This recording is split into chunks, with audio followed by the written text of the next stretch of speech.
শেখ হাসিনা মনে হয় গোপন সিন্দুক পছন্দ করেন। তো এখন তো আর সেই যুগ নেই, এখন আছে ব্যাংকে ব্যাংকে লকার সিস্টেম।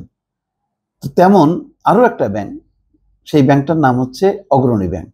সেখানে হাসিনার 2টা লকার জব্দ করছে এনবিআর। কি আছে ভেতরে এটা প্রকাশ করছে না, এখন ওটাই তো আসল আগ্রহ।